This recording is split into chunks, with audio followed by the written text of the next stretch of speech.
maximum of 17,000. We have now changed that. From 2,500, we have moved the benefit to 11,000. And we have moved the upper benefit to 32,000. That is not a derogation. That is an upgrading of Linda Mama. Number two, Edu Afya.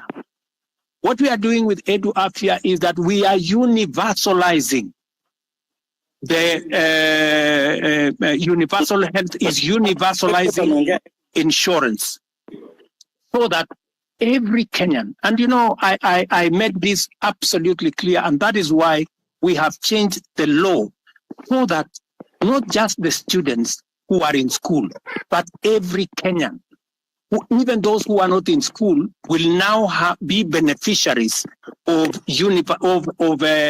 our chief social health. We, instead of having NHIF, we are now going to have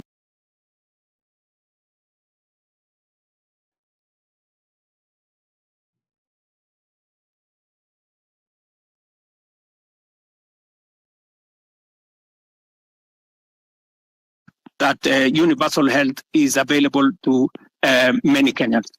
Finally, on Nairobi, on source of revenue. I thought I heard the governor say the other day that he had increased it, he had raised more revenue than was ever raised. I'm not sure about that. But I want to tell you that that is a Nairobi County affair. You, Mr. Alai, should not be asking me. The public should be asking you. Because you are the person.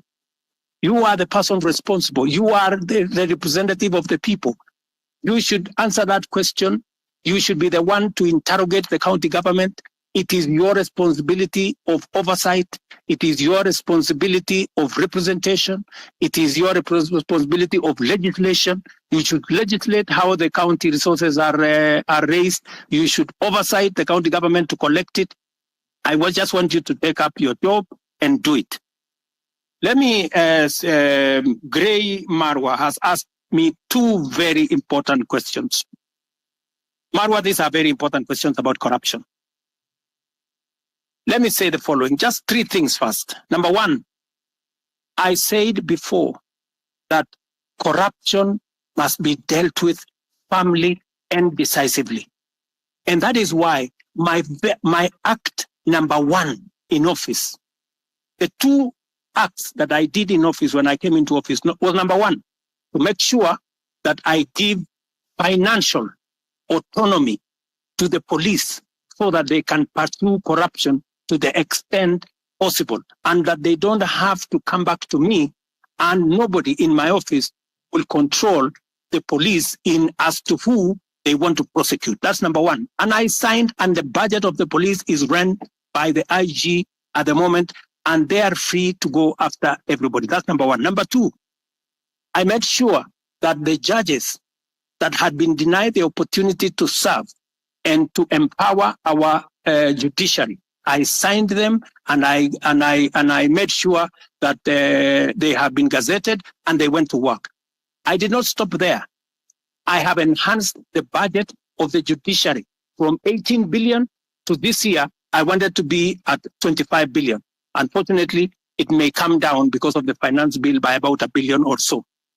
Number three, I am the president who has sworn in the highest number of judges in 2 years in the history of Kenya.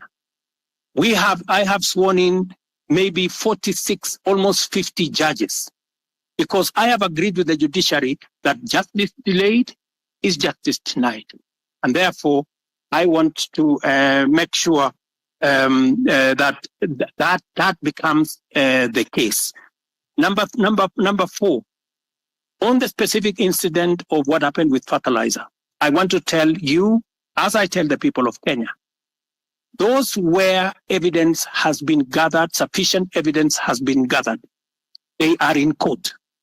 The CEO, the general manager, and 7 other staff of the National Cereals and Produce Board are already in court. The minister was taken to Parliament to answer for political responsibility, that to make sure that his oversight role was in question. I want to tell you this, Gray. that we are a country of the rule of law. When a person has been, when allegations are made against a person and they are not verified, there is no way that such person can be held to account. But when they are verified, like the case of the officers who worked under the minister that were verified, they are in court. I want to tell you, if a minister, if a principal secretary, if there are verified allegations of corruption against any cabinet minister and or any principal secretary, the day they are taken to court, I will fire them. I will not wait for the court process, because there will be an element of confirmation that these are people who are corrupt. Let me talk about jobs. And you have said correctly that the public service has issued a circular that there will be, there is a freeze on jobs. The public service has a freeze on jobs at different levels. People who are employed at entry level and the space around jobs is huge. Government can only hire a very small fraction. My intention, my plan is to make sure that government facilitates the economy, facilitates the private sector, facilitates the entire enterprise space to create more jobs. It is the reason why I made a deliberate commitment to the people of Kenya when I went for the elections, and I said I will focus on creating jobs. And if you want me to explain to you the areas where I am focused on creating jobs, I will. If you want me to tell you how many jobs I have created in the 2 years that I have been in office, I will tell you, from housing, from digital jobs, from going to manufacturing, all the way to export of labor. I will tell you how many jobs I have created, and I have every intention to make sure that as many Kenyans as possible have an opportunity to have an income so that they can contribute meaningfully to the development of our country. Thank you.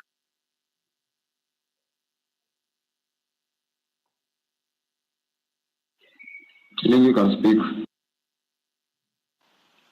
Thank you very much for this chance to maybe ask some few questions to the president. I'll be very brief. I only have 3 questions to make. One, Mr. President, is that like most of the people have said, is that your government is full of lies. Because of one, I want to put it clear that when Finance Bill 2023 was passed, we believe that the revenue that was going to be collected during that period were going to be used for development. Personally, I come from a Masab constituency, and on February of last year, the CS for Transport, Bonamur Komen, came to Kabiet Shrines and promised us that there is a road down there that's going to down from Kurgung to Chepterway, coming down to Kapkatembu.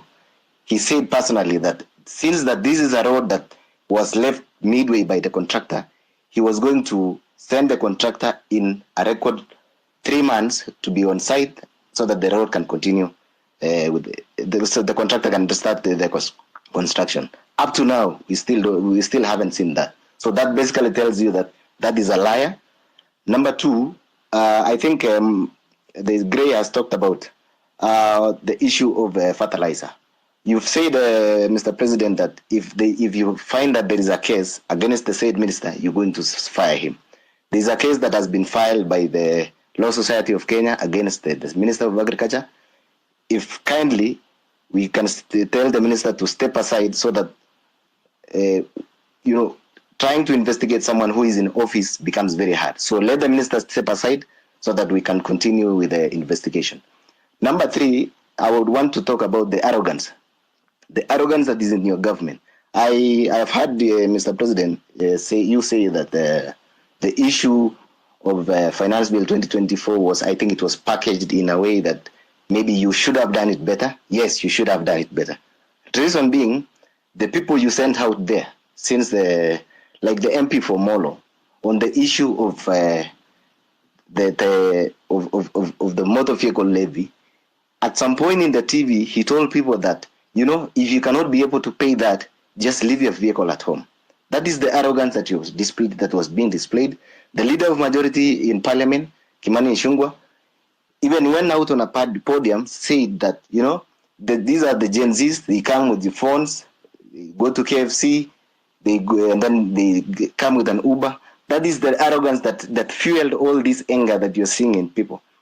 And then lastly, on the issue of, I come from, you know, generally this region of Uasin Gishu and maybe Nandi and Uasin Gishu, there was an issue of the Finland scam that happened. There's a case in court. Parents paid for the money. The case is dragging in court.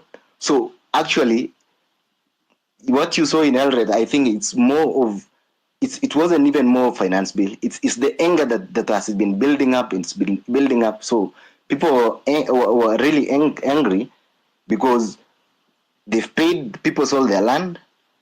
The issues are still there.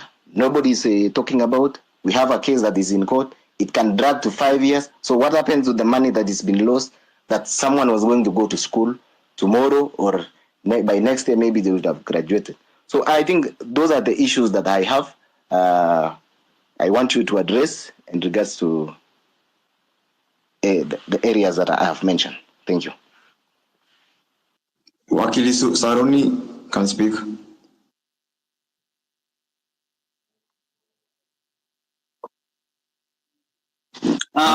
Thank you very much, Your Excellency, for this opportunity to address you, and thank you very much, the host, Hussein and Osama. My name is Jesse Saruni, or rather Wakili Saruni. I am the president of University Students in Kenya, KUSO. And Your Excellency, I have a few concerns.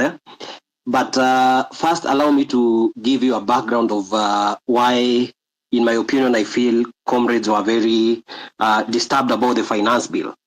Your Excellency, if you look at the finance bill 2023-2024, it introduced housing levy at around 3%, which was to be redeemable. However, during public participation, the people, most of the people, including comrades, said that we can start at 1.5%. But without communication, the parliament went ahead and reviewed and made it to be 1.5%, but they removed the clause that allowed people to redeem the savings after they retire. Your Excellency, I would wish to hear from you whether it can be reverted so that this can be redeemable.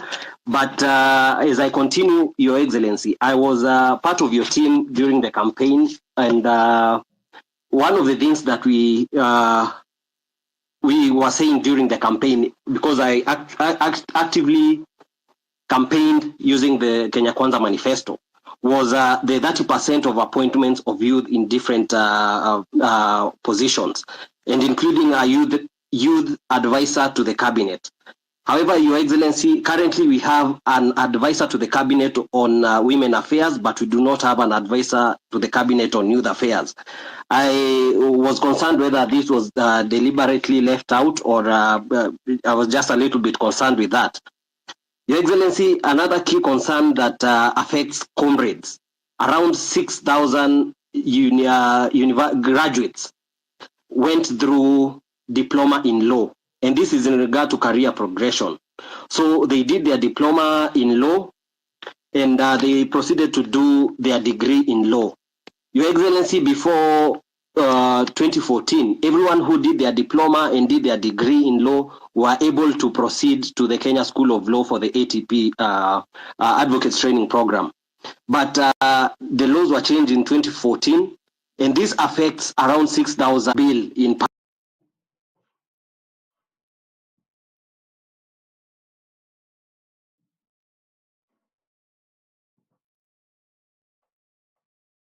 Parliament that is on the Speaker's desk and has stayed for so long. Your Excellency, this is something that is under the office of the Attorney General.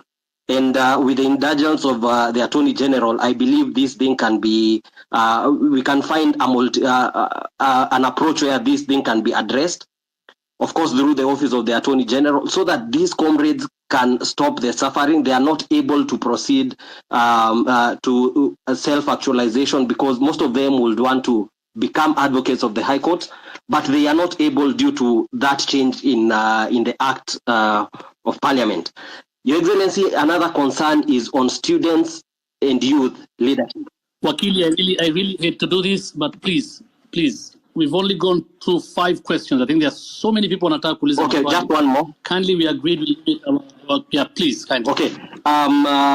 Your Excellency, in regards to university students and youth leadership, you can see that we have the National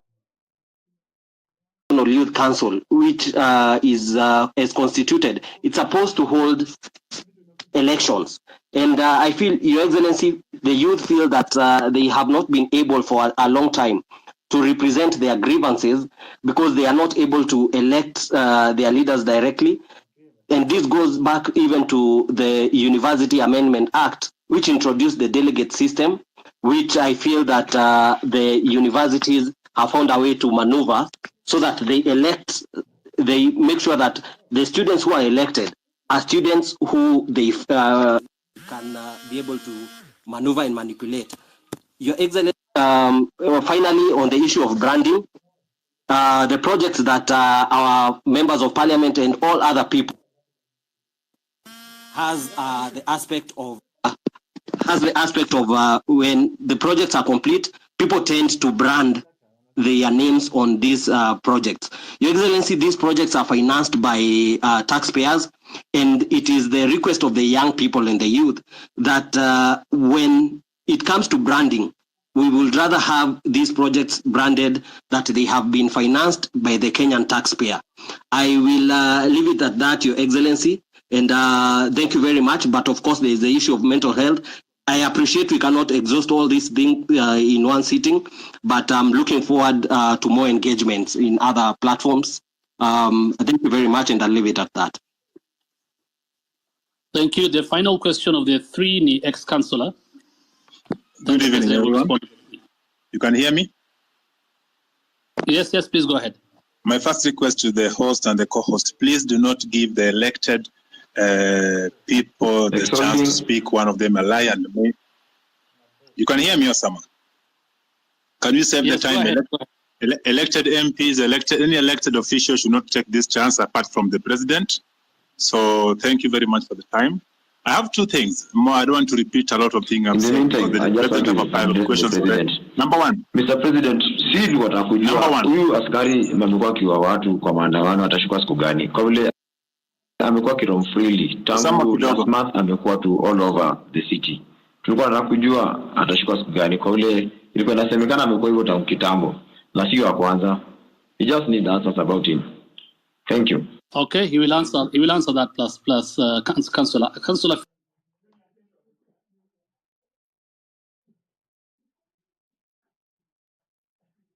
Videos of you saying the same thing, you had to find a way of not listening to those videos.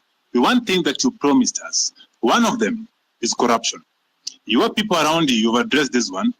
You can't tell me out of the 100 people you have around you, 90% are corrupt or have story of corruption, and you are doing nothing about them.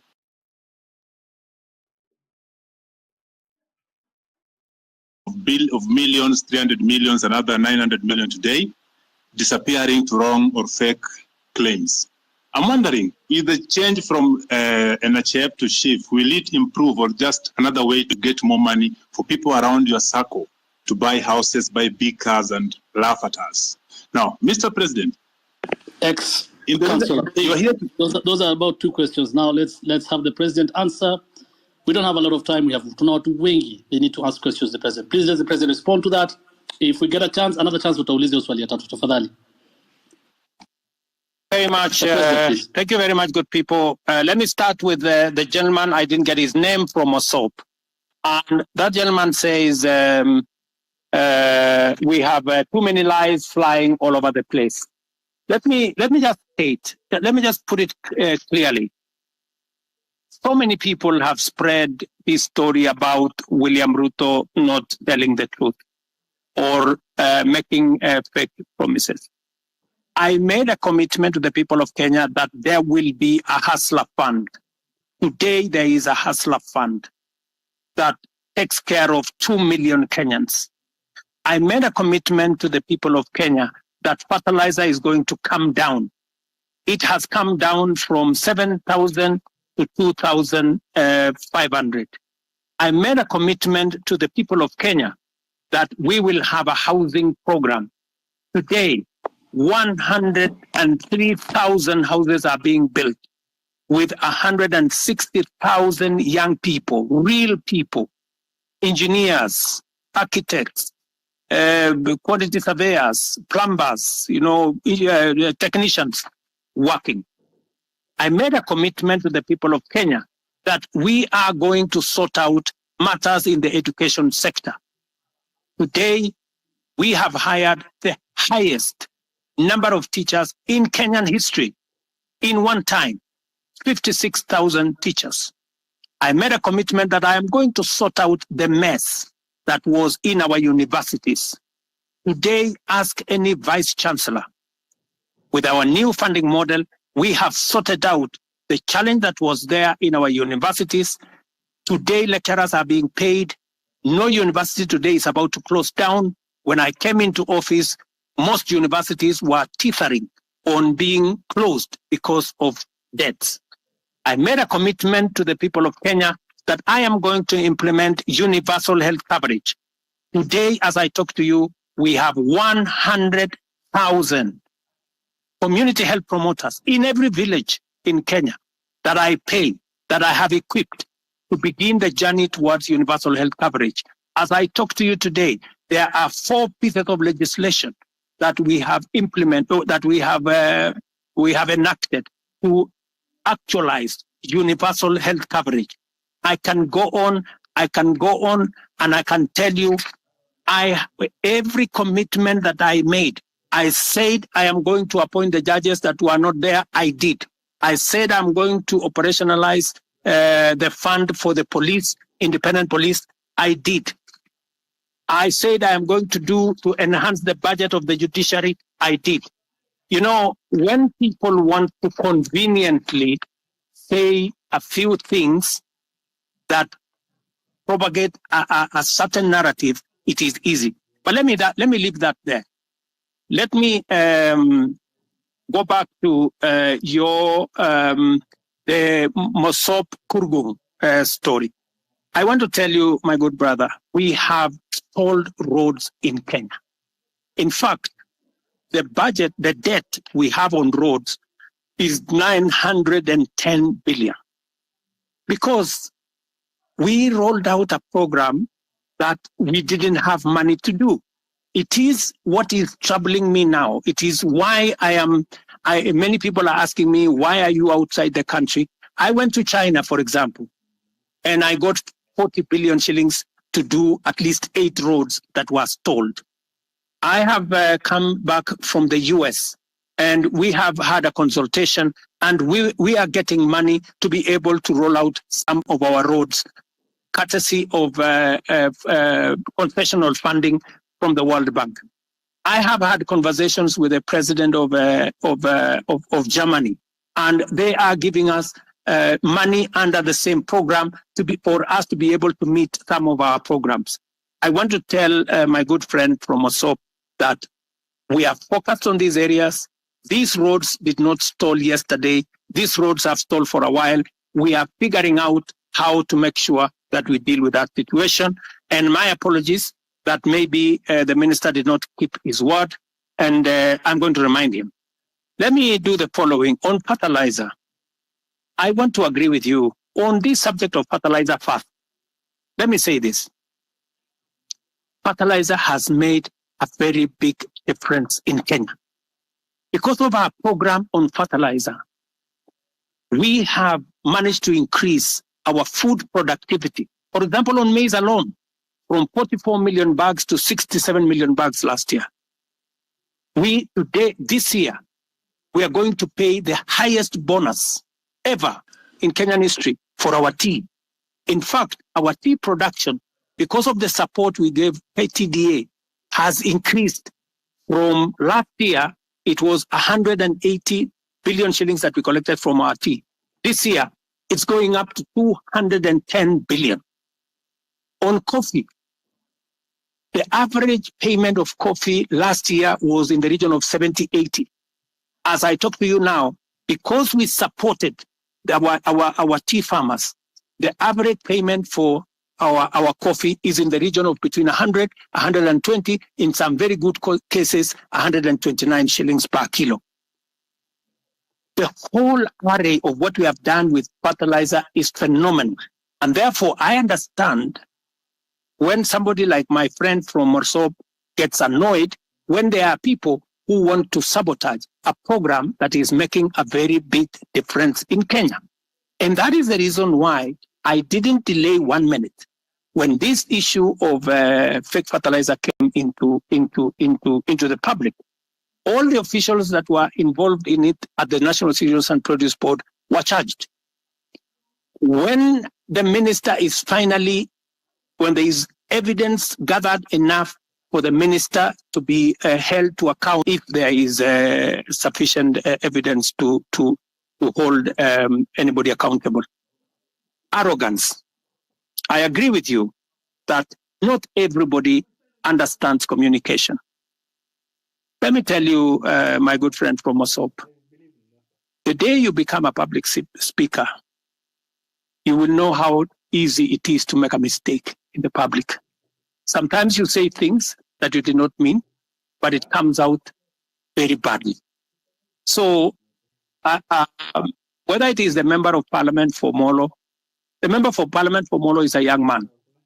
I can tell you that young man is doing his very best.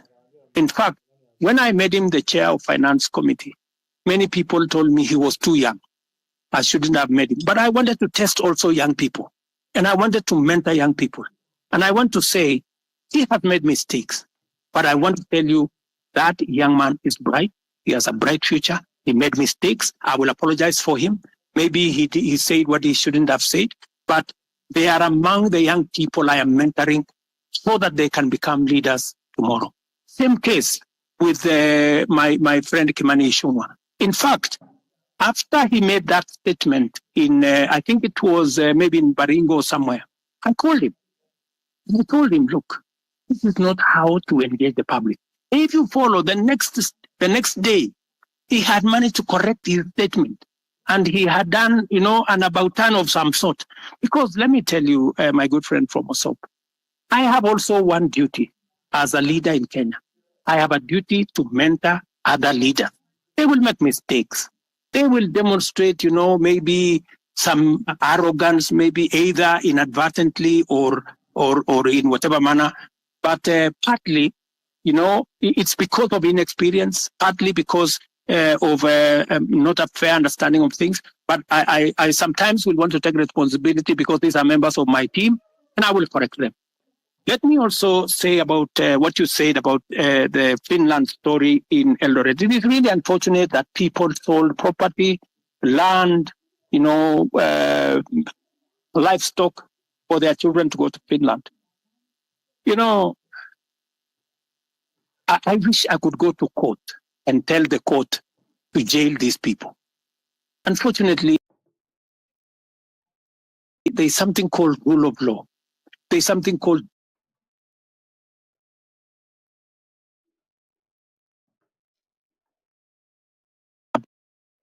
think that there would be a matter. But these are people who have been arrested.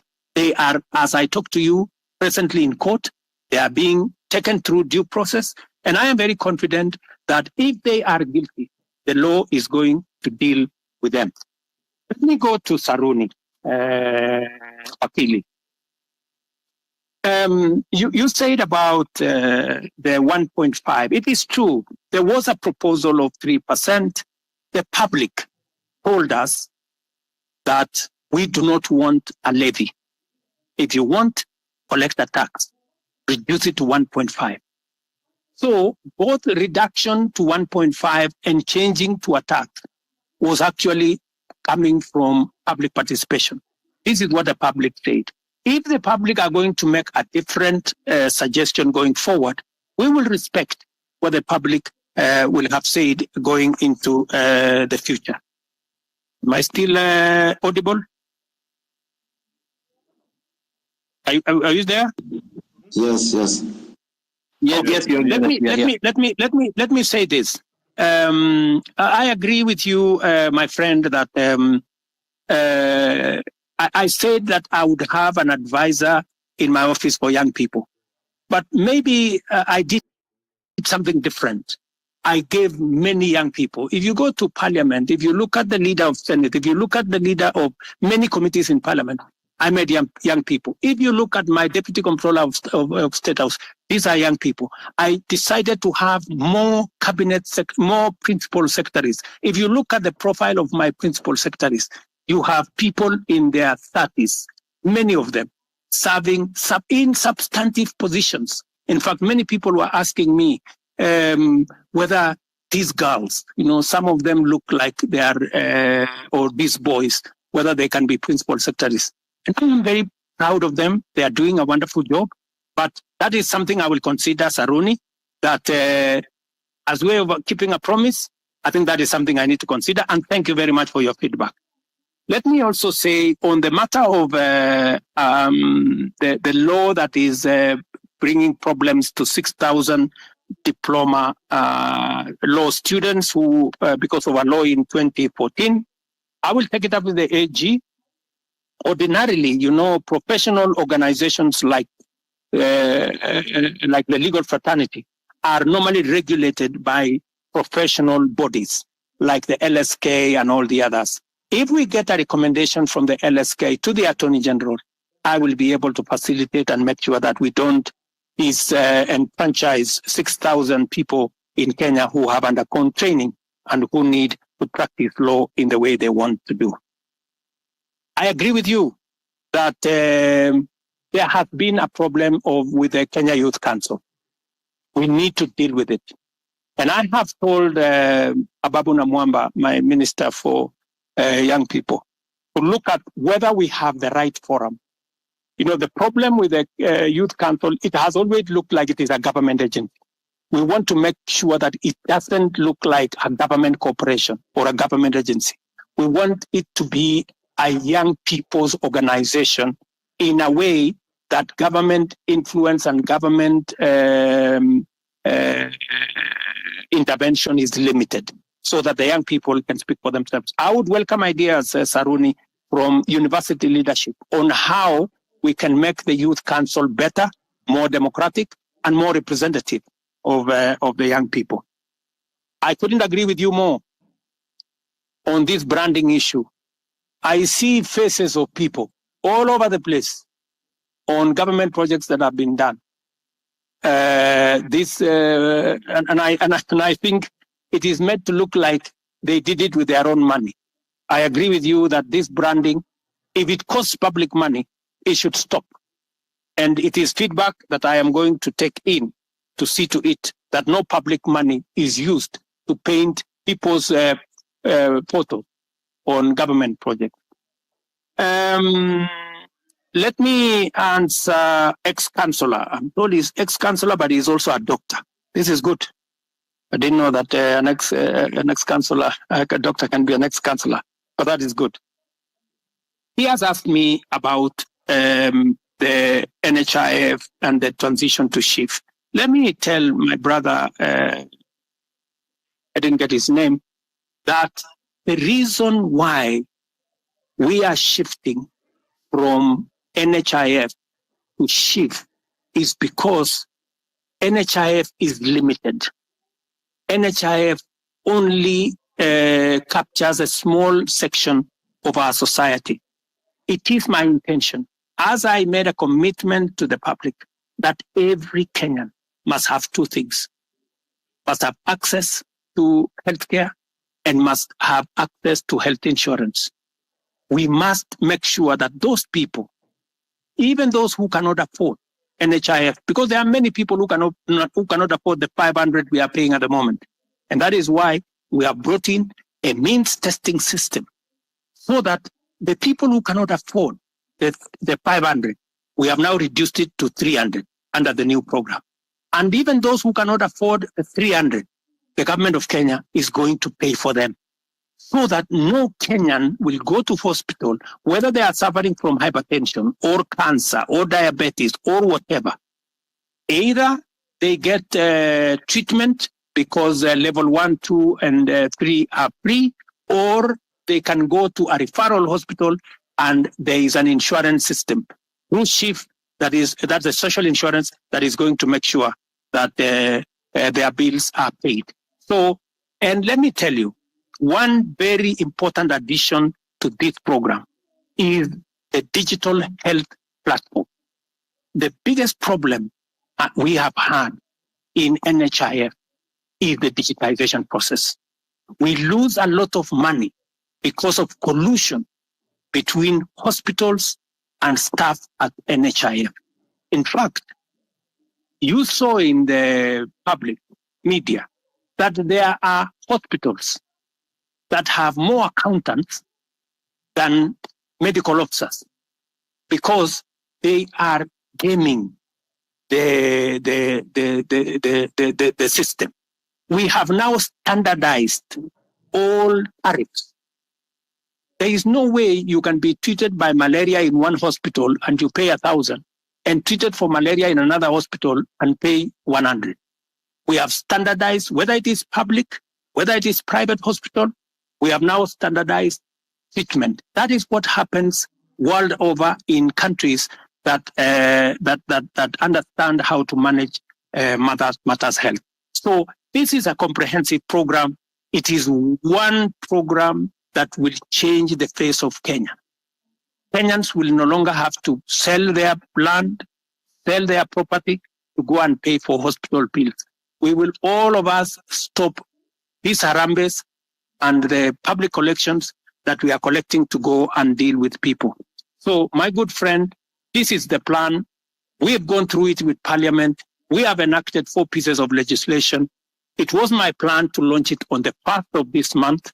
Unfortunately, because of the challenges we've gone through with the finance bill, we have shifted it to begin 1st of October, but the process of registration has already started. I think we are on day 4, and already over 100,000 Kenyans have been registered. So, and I want to encourage all Kenyans to register so that we can be able to plan for our health together as the people of Kenya. And we can even plan for our health commodities, and we can be able to secure everybody from matters illness. Thank you very much. Not finish my questions. So as I continue, but my main point was corruption, whether it's an HIF or chief. I told you 300 million paid to fake claims, around 9 million today, early in the morning. Will this stop in the new system? Is that since you came into power now 2 years ago, the only thing you keep mentioning is the price of unga going down and the housing project, which we do know very well will not be occupied with the common mwananchi like me. So do you have another project that you can always tell us? The things you promise, a lot of things, from police killings, that things are happening. Which one are you going to address other than the 2 of price of unga and housing? Now, in the police thing, there's somebody, as someone has told you, you have not addressed, someone was asking, there's a police that killed somebody, is believed to have killed the first Rex, the first death of the protests. Still roaming. Yesterday, the other day, was seen in a video shooting directly to a crowd. I didn't see the end of the bullets. I cannot tell the crowd to a wall. What is happening to this? When are these people getting arrested? What is DCI doing about them? Why is it that the nobodies are getting arrested, arraigned in court in very few days, but then the big boys are just sitting somewhere eating our taxes? What are you doing about them? What is your direction to address this issue? Thank you. So, and also, if you notice something in the pattern, there are the last Mandamano, the recent one that was full of goons. How come in the first four, there were no this violence? But then there is the last one, with coffin in town and police entertaining police entertaining these people dropping the coffee from the lorry, as well as seen packing them back in the lorry in the evening. It's clear that somebody was behind this and the police could not touch the very people that were doing this. But when it was another person with a phone and a bottle of water, they get shot, they get tear gassed. What is happening? Why do you speak A and do C? What instruction are you giving to the police? Yesterday I saw that you are praising the police for having done a good job professionally. Well, people died. What are we praising here? What Kenya are we looking at? So can we just match the word with the action? We've been talking too much. We see on TV every day. We're on space. When are we getting to see action? Let me give space for other people. Thank you.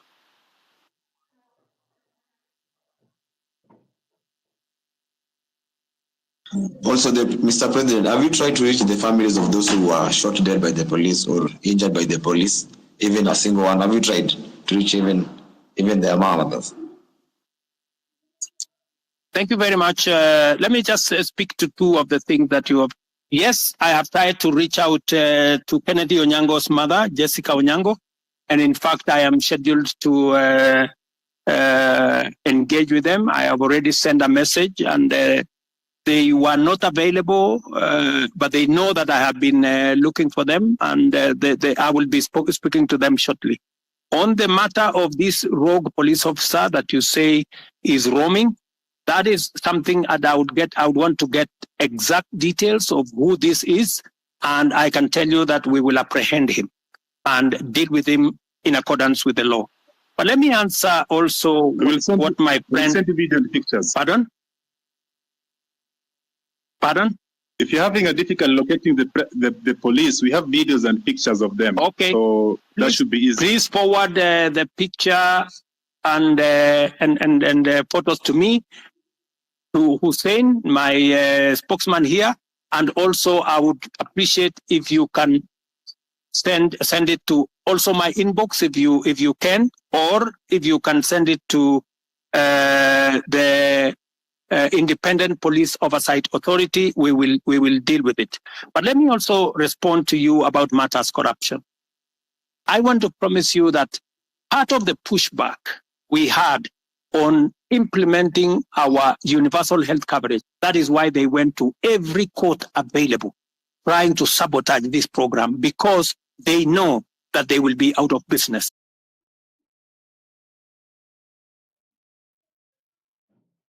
Once we roll out this program, because there will be no room for them to hide.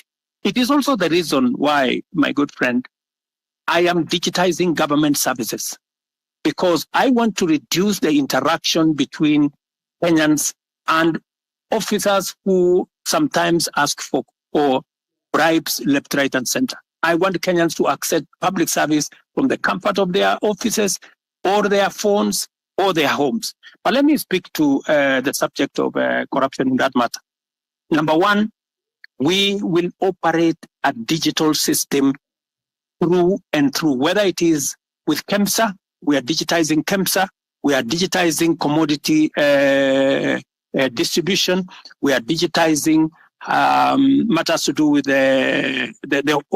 all health hospitals. In fact, the program that is going on now, we have grouped hospitals into PCNs, where we are grouping a number of hospitals into one PCN in every sub-county, so that we can identify where these hospitals are, and we are working with the counties. I know you have said that the only thing I talk about is unga and housing. Let me also tell you, the whole housing plan is not just about houses, my brother. It is about real people, real jobs.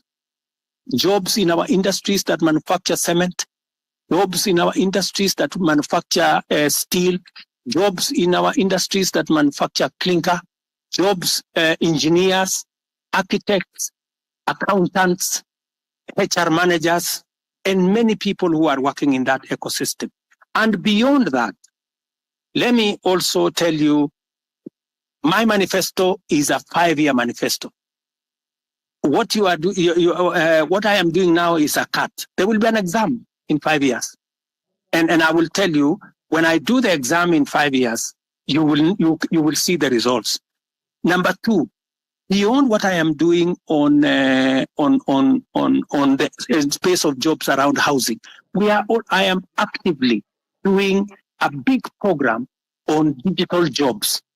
I was in Ruto the other day, launching with CCI a digital hub that is hiring, as I talk to you today, 5,000 Kenyans in Ruto. I challenge you, you can go to Ruto tomorrow to CCI, you will find them working.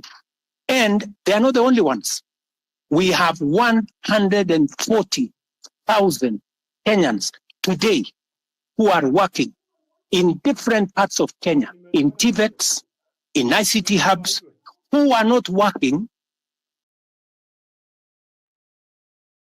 before I came to office. Today they are working because I have a very clear plan on digital jobs. When I talk in my manifesto,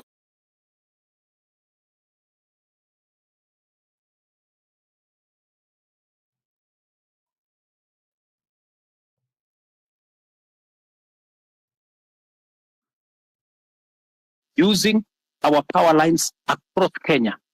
And in this year's budget, I had set money to work with the constituencies, with members of parliament, to make sure that there is an ICT hub in every ward can have access to the internet, to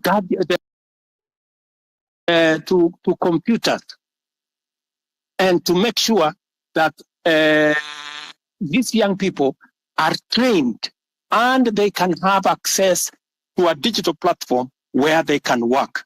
As I talk to you, listen to me carefully, 149 to be exact.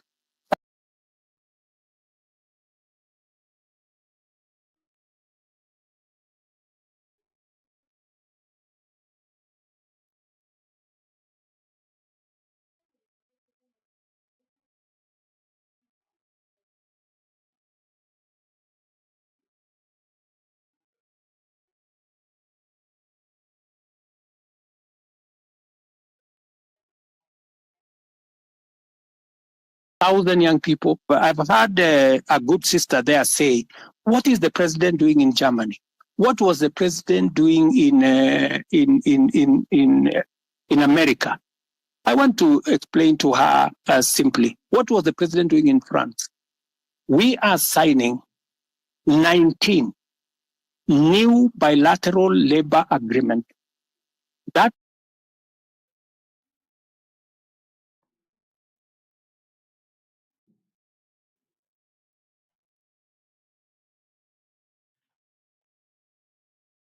will give an opportunity for Kenyans who want to work abroad. I'm talking about accountants. And I have now begun the process of professionalizing over the last 2 years that whole ecosystem of labor and the export of labor out of Kenya. That is why we are seeing an increment, not just in jobs, domestic workers, I don't know, drivers, I don't know what. We are, the reason why we are negotiating new bilateral agreements is that we want to go beyond those workers at that level.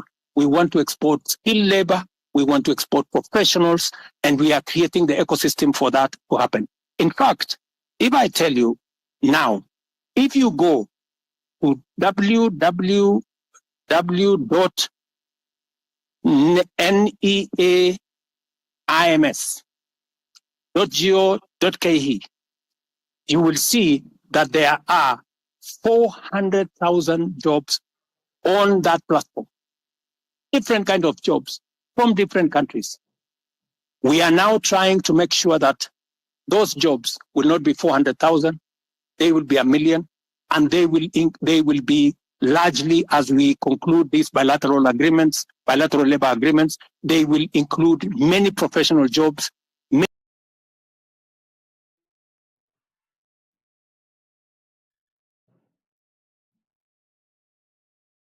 many skilled jobs. And I want to challenge, go to e-citizens today and check whether what I am telling you is true or not, whether those jobs exist or they don't.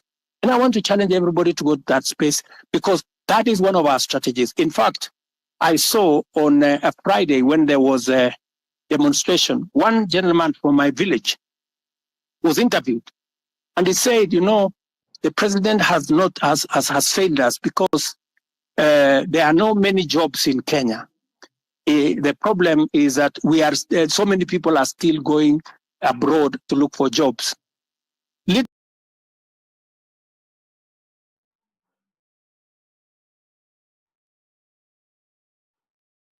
did that guy know from my village that I am the one who facilitated those.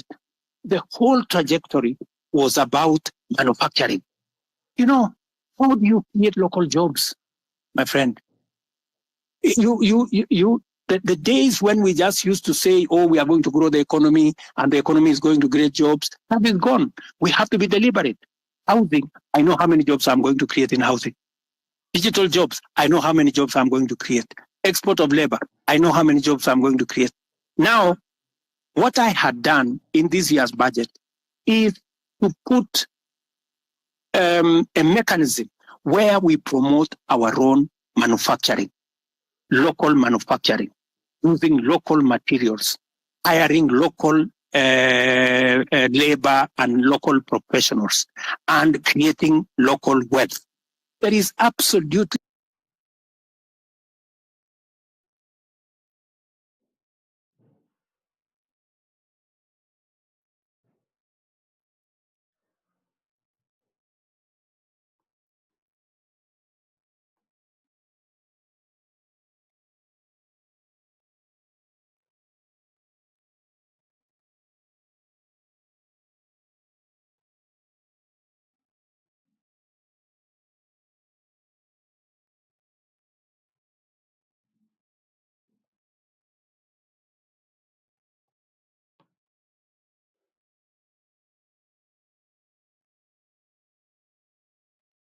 there is absolutely no way we are going. I'm made to understand there's a bill on your table about the IBC Reconstitution. I'm wondering how long should this be? Or rather question would be, was it a deliberate not to assign the bill so that when your people, the people that are guiding you, people that cannot listen to us, when you want to try to send them home, we cannot because there's no IBC commission that's in place. So what is about IBC? Because personally I come from Nyanza, and my home MP is at Andy. But if I was coming from Nairobi or somewhere and surrounding, the MPs that really need to go home, and the law that there is no IBC to be able to do this.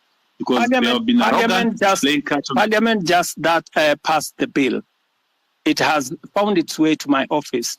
And I want to tell you, I will be expeditious. It will not go beyond Tuesday, and the bill will be signed and gazetted so that we can proceed with the process. I am just keeping it within the law. Thank you. Thank you.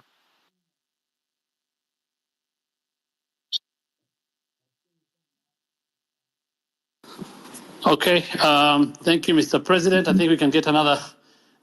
I'm having issues with my phone. I don't know why. So let's get.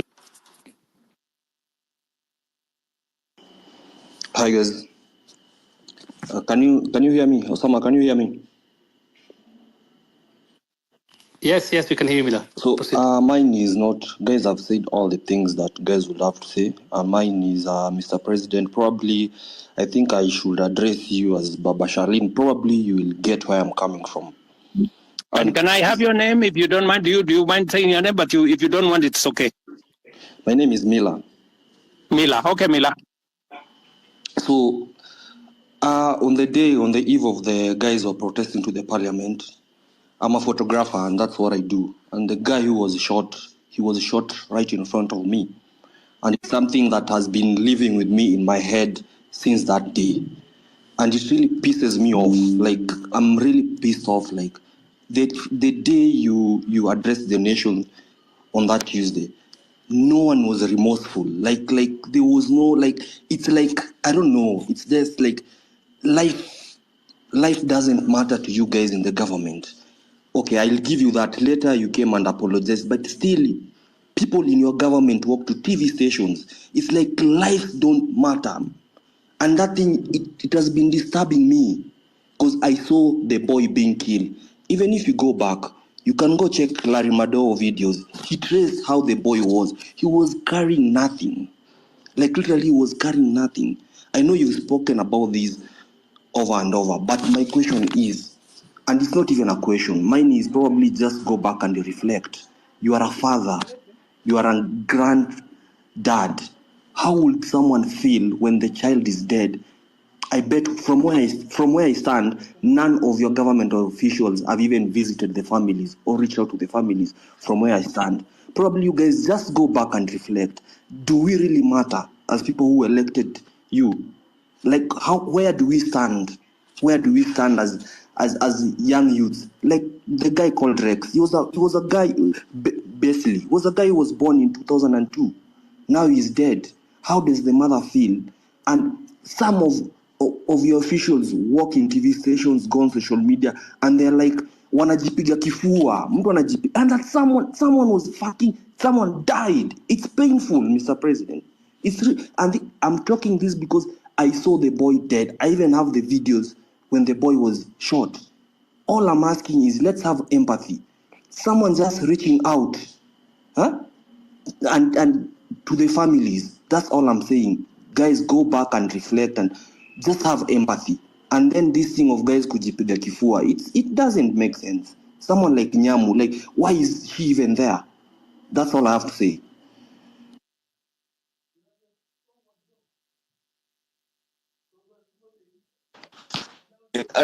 Kuongea manze, sijui mtanipenda ndio ni mzambibaa sana.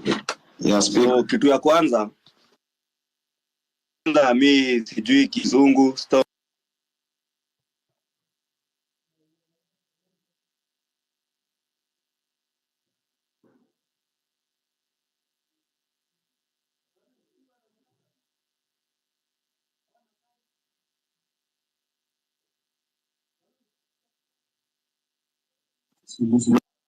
Unasikia?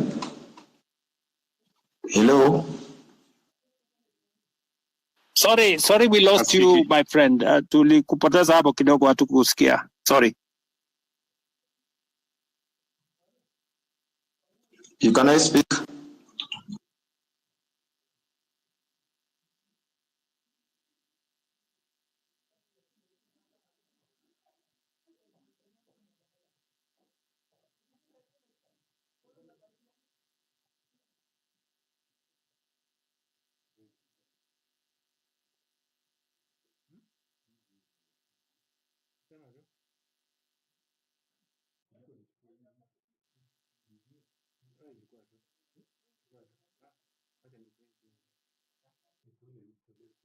Sorry, good people. I don't know whether we are.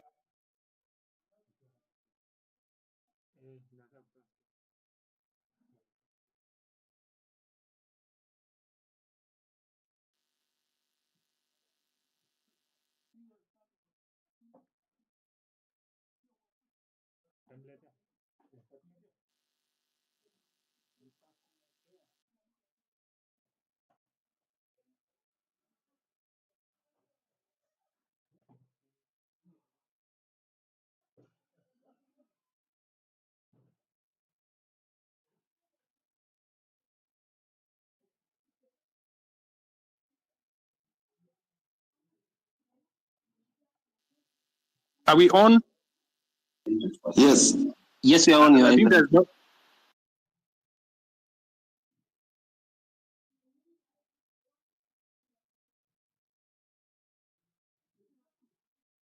There's nobody asking question. Perhaps I ask as we get out on the board. Maybe I'm talking too much or asking too much. Forgive me for that, but nobody's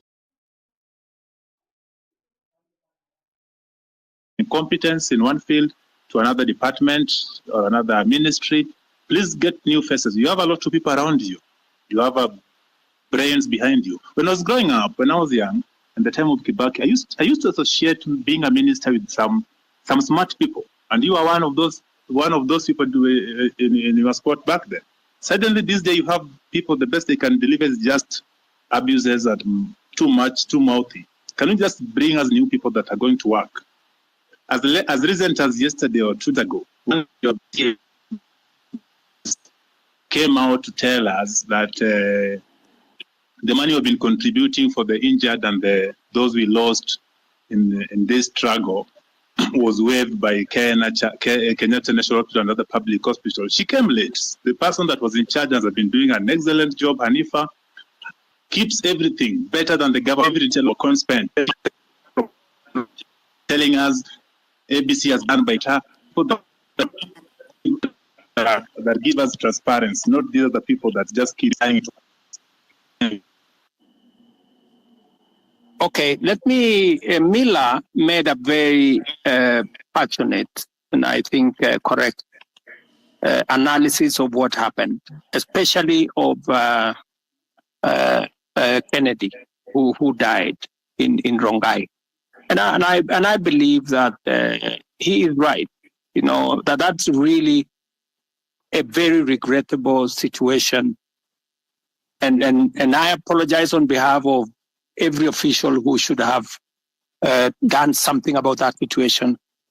I have explained that the boy who died in Rongai was actually shot by one of the criminals who actually snatched the gun from the police. That criminal was, however, shot by the police because if the police did not shoot him, then he would have caused more deaths of more Kenyans, because these are reckless people. Sometimes some of those people are not even in their correct level of senses, and therefore it is regrettable. And I agree with you. It is really unfortunate that you watched an incident that's going possibly to affect your life for a long time. Sorry about that. And I know you have made reference to me as a father, which is true. I have 4 Gen Zs in my home, and I promise you they take me to task, you know, on some of these things, and I have to do a lot of explaining some of the time, and this just the same way I'm explaining to you guys here.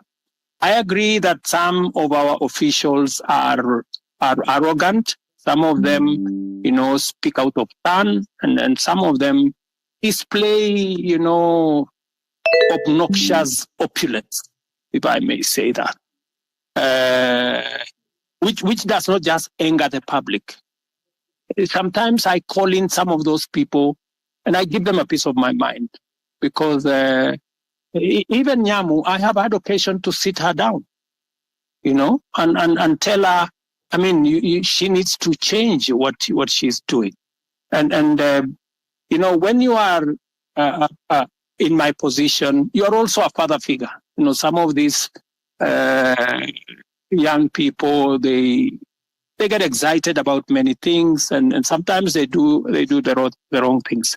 And I want to tell you that I know somebody here mentioned Karen Nyamu. Karen Nyamu is a girl I've had to sit her down sometimes and tell her, look, she needs to do things differently.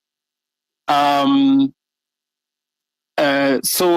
I agree with you that, but I have also undertaken, you know, I have said, I know what is cutting, I know what's going on, and I have promised that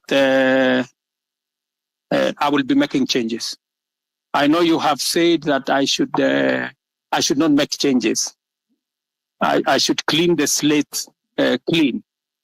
But you see, you don't have the job I have. And there are many things that I have to do to be able to get things done. And it's quite something. But I have had you, and I have had the many Kenyans who have talked on this platform.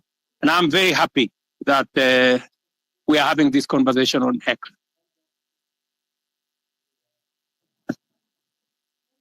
So let me, I don't know, because I had promised that I'll be here up to 5. I think it is now 5:15. And I have another assignment with our Olympics team that are coming to you. I have bunch of wonderful Kenyans who are going to represent us in Paris. They are sitting somewhere outside my office. And with a lot of respect, I want to say to all the people who have asked me the very important questions, very Mr. difficult questions. I have a final remark before you go. Is Kioti speaking here? Okay. Okay, Mr. President, before you continue, I'm Marvin Mabonga. I come from Kimilili constituency in Bungoma County.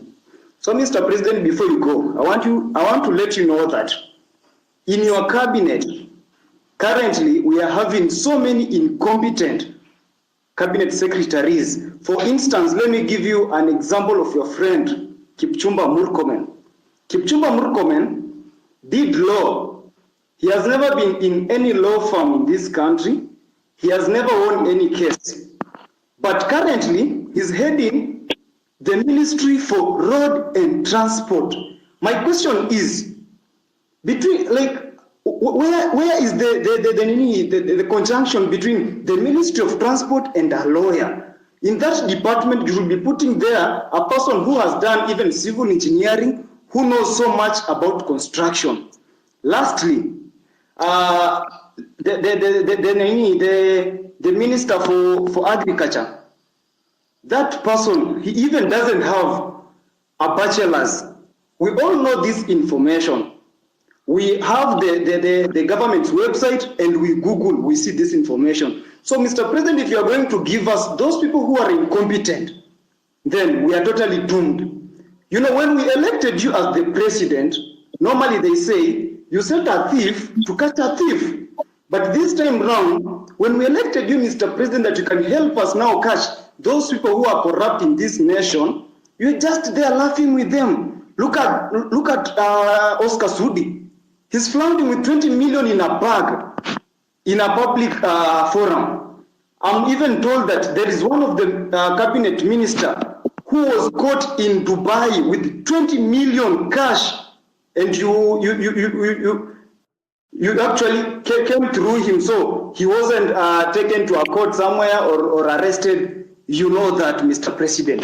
Personally, where I sit, I want to pay my rent by 10th. But because I finished campus, I don't have any job anywhere. I'm just here in the city seated. I will not be able to pay that rent because you promised to give us the jobs. But when we elected you, you are now telling us that in the next 1 year, we are not going to employ the youth. Mr. President, do you think that one is not a lie? Lastly, the other day you said, when you were questioned about the boy who was shot, you didn't know whether he was alive or dead. But now you know that the person who shot that boy is not the police officer. Mr. President, do you think that is a reality? That one is not a reality. I'm very angered person because every time we get to those public offices, we are treated like trash. And that's why the other day I was even on the forefront. You can watch the videos. I was on the forefront in those protests to demand for my right. And now here, Mr. President, you are just taking us through the corners. You are not even going straight to the point. Kindly go straight to the point. When you are asked about the person who is corrupt, you say this person is corrupt. He has been working with millions of money. Tell us, Omanga bought 60 with 50 million a vehicle which is flaunting now on social media. Apart from that, tell us that this fertilizer was fake. Even as much as it was dropped from 7,000 to 2,000, it is full of soil. So why are we playing games with the public money, with the money that our mothers and fathers are going through sweat to get it, Mr. President? Wherever we are not happy. And of course, if these things are going to happen this way, then come 2027, we are going to come out in large numbers, Mr. President. We'll take votes and we'll take those people home, including you. If at all you are not going to fight for our own rights as your people in this nation. Thank you so much. I'm very angered, Mr. President. Thank you. Thank you, my friend Martin. I understand your anger, and you are perfectly in order to be angry because the situation where you're in out of university without a job is something that I have lived through myself. In fact, when I finished university, I did not get a job until I was elected as a member of parliament. But that's not for another day. But let me tell Martin that next week, for example, as part of our housing program, just hold on. As part of our housing program, we will be hiring 3,600 professionals like yourself. I want to challenge you, Martin. There will be an advertisement next week for engineers, architects, quantity surveyors, and many in the construction field, because we are looking for people who are going to work with our professional firms in our housing program. Let me also tell you, Martin, that we need to separate the issues that are correct and the issues that are fake news. The issue of some minister being found in Dubai, I don't know, last week with $200 million or something is fake news. That is not true. On matters to do with people you have mentioned were in different areas, today I am here as a scientist, right? And many other people are doing many things from fields they did not necessarily train in, because at a certain level, it is a management issue. It is a leadership issue. It is an issue about leading an organization. So I have heard you on some of the incompetent people you have said, some of the corrupt people you have said. I have listened to you. But let me say this to the public. Of the fertilizer that we supply to the Kenyan public, almost 6 million bags, 20,000 bags were the ones with a challenge. We isolated the 20,000 bags. It is not even 1% of the fertilizer that we supplied to the Kenyan public. I do not want an impression to be created as though the fertilizer we supply to the people of Kenya in millions had any challenge. And when we detected a problem with the 20,000, we not only recalled the ones that had not been sold, but we made sure that our nini is on Google Map. I made sure that any farmer who had used fertilizer that was not correct was compensated. They were given an extra bag of fertilizer for them so that they don't end up in losses. I have heard you, Martin, as I have heard all the good people here. But let me say this in closing. This feedback is very close, but Please, can I also have an opportunity to speak, Mr. President, before you finish? Acha kwanza niongee wewe Janet. If you can be if you can be brief, so that I am brief. I am talking in Kiswahili ndio uelewe haraka haraka. Ndio. Kitu ya kwanza Order guys.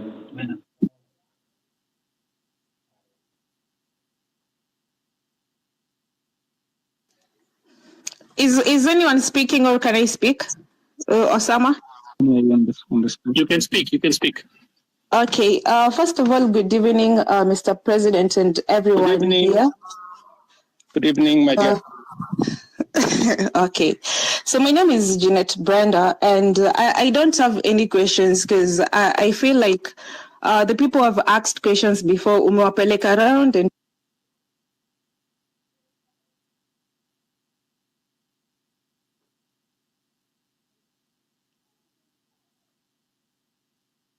Okay, sorry.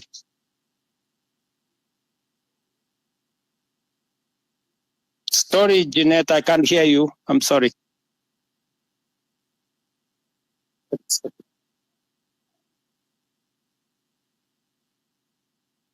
You're on mute, Jeanette. Maybe we'll get one more, then the president closes. There was one more person who really wanted to speak. Now, if I may, you go ahead, please. Yeah, so good evening, and thank you, Mr. President, for agreeing to come to address the nation here on space. So I have two questions I'm going to ask really quick because of time. The first question is that, Mr. President, the rules of carbon credit were being developed by the Ministry of Environment, but as youth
Please.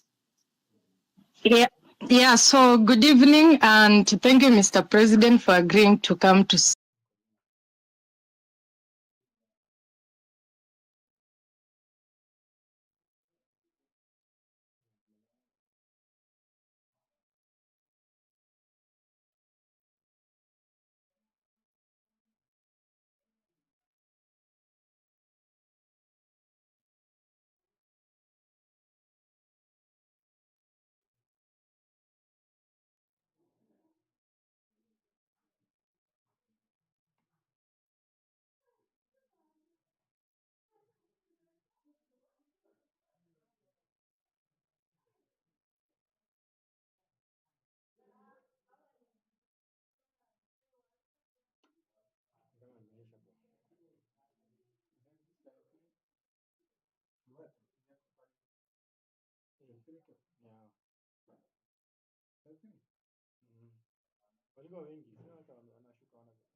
wanasikiza historia ya Ruto.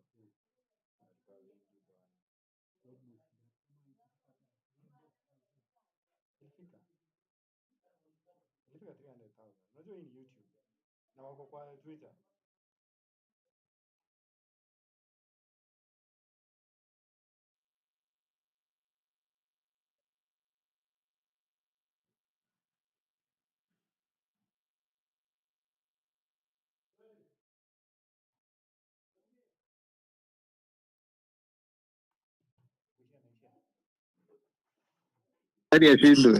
Wamefinya hiyo kitu, wamefanya ile kitu, imebidi nimerestart mbio mbio. Is that what you did? Yeah. Wow, that was fast, because I think you've kept us all here. Yeah, you know, Hebu ngojeni niwaulize Afro, na mimi nilikuwa naongea leo yote paka nimejikuta niko chini. Mlikuwa mnanisikia wewe? You dropped. Tukajaribu kukusalimia au kuwa unatusikia. Vita iko mingi. Sawa, acha tusikize hawa watu wengine. Akia Mungu. Vita ni kubwa. Hata Koino was dropped. Hey. Hannah, actually, maybe everyone was dropped. Everyone was dropped. Apparently. When I saw everyone falling, I quickly exited the space and reconnected, like to restart it. Tanya Shindwe, they cannot stop. They cannot silence our voices. Aki, I don't know what I was telling you guys. Nimefungua mlango kwanza niangalie kama wamefika bana, mimi niende kama patriot bana. What happened? Wait, Sasa kitu imefanyika Wanyama, nikajua sijafikiwa, nimeona nimebaki you've been removed as a cause, alafu naona Wanyama reconnecting, nikasema hizi yangu peke yangu. Mic is off. Hello. Hello, Chabet. Yes, Chabet. Hi. So first, I'd like to thank the host and the co-host. Thank you guys for hosting us. And secondly, I would like to send my condolences to the injured, sorry to the people who passed away, of course, and my deep sorries to the people who have been injured and their families. It's been such a hard time for Kenya. Thirdly, I would like to encourage the Gen Zs. I'm not a Gen Z. I am a millennial, but I would like to really encourage the Gen Zs. You have made us so proud, and we are standing right beside you. There was a discourse that I wanted to address. I saw as I was scrolling Twitter and X and reposting, I saw people start saying, "Oh, the people in diaspora are inciting us, and you guys are so far away." I personally, I understand the frustration, knowing that we are definitely really far away and we are safe. And as we post and say, "Oh guys, don't stop, keep going," that people who are home and are on the front line can be discouraged. I want to say that I have been dying for a revolution in Kenya. Since it started, I was like, that's it, that's my moment. Because I think what people don't understand, as much as might be opportunity out here, we do not feel at home. Anybody who is far away will tell you the weather does not agree with us. We are never really welcomed, and everybody's dream is to always go home. But where do we go if we don't have a home in the first place? So what I'll ask, like the people who are in the diaspora, I'll ask you guys, maybe don't take the front line in telling like the people on the front line what to do. Just, I think, an encouragement.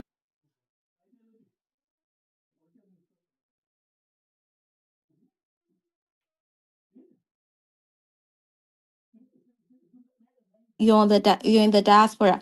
Please, I know you are able to send more than anybody in Kenya would. Secondly, also, sorry, I am losing my train of thought here. But thirdly, because what Ruto has power, but he also has money. So I think there's no movement without money out. But I guess if you give them like a token of appreciation, it will really like boost their morale and they can keep fighting this good fight for us. So I would say if you're anywhere outside of Kenya, please send money to the cause. Do not fail. Every time you're paid like tax.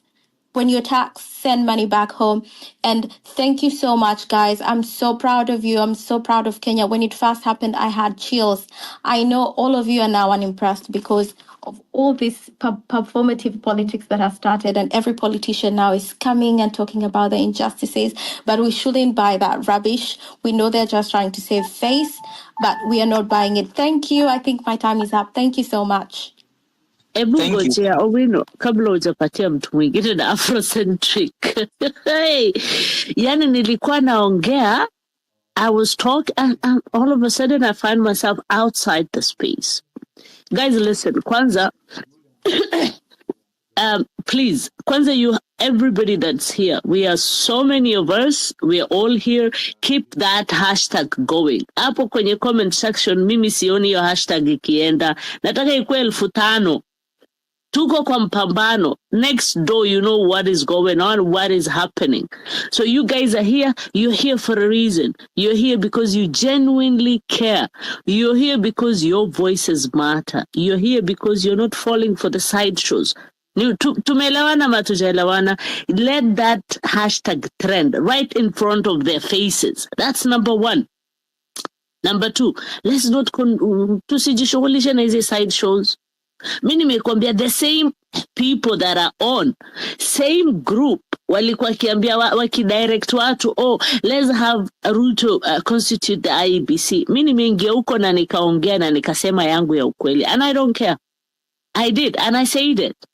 And after a few minutes, watu walidropiwa kama wenda wazimu, because people started changing their mind. People saw the truth that I said, and I did not tell them we should do this or we should do that. Afro, and everybody else who's here know me. I said, this is my opinion. This is what I think.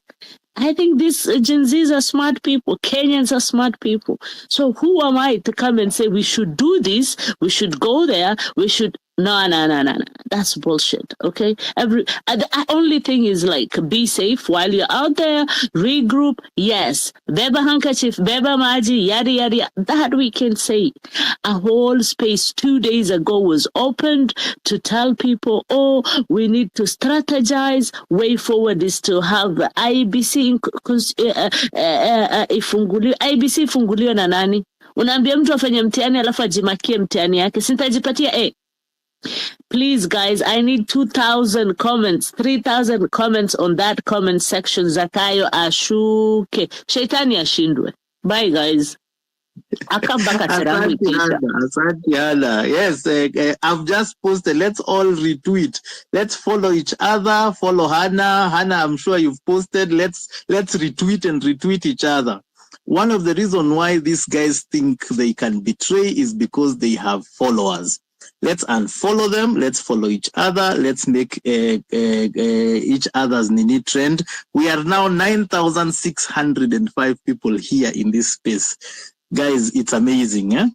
Now, Kowino, let me just take the Nini, the mic. Niseme vile nilikuwa nataka kusema. In a war, guys, and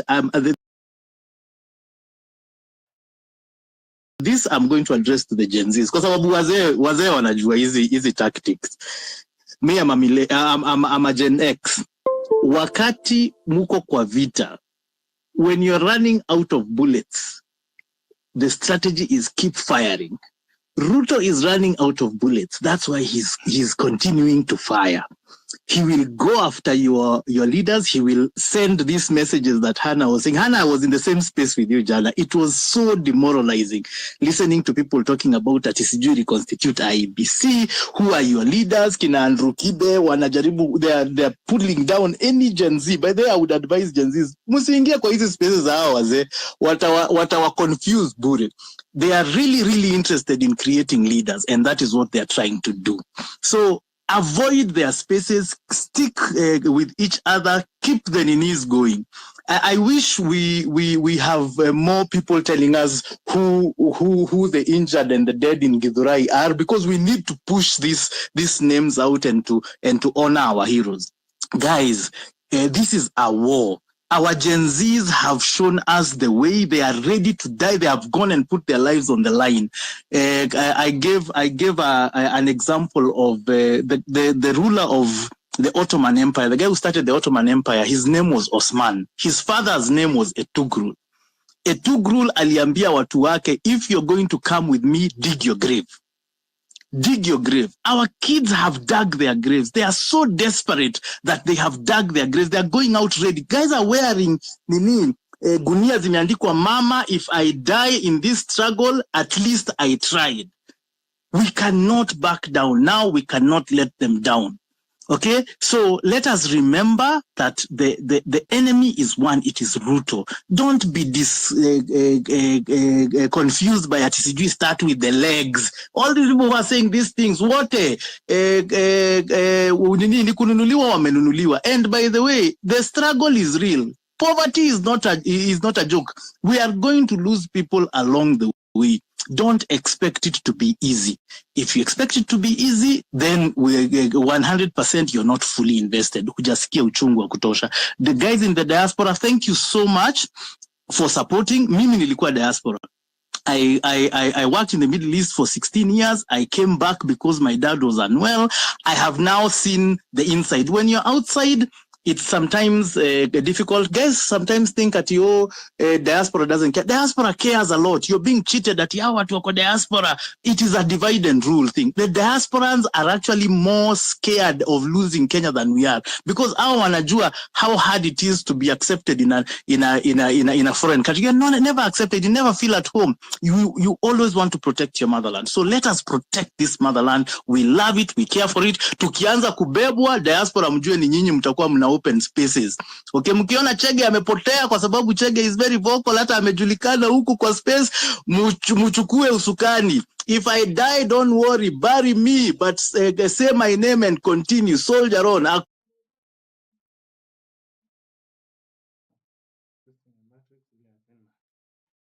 There is no going back. We are saving this country from the oligarchs. They know what to do. They have not done it. Hata saa hii ame apologize. Ame apologize kwa nini kabla ingia space.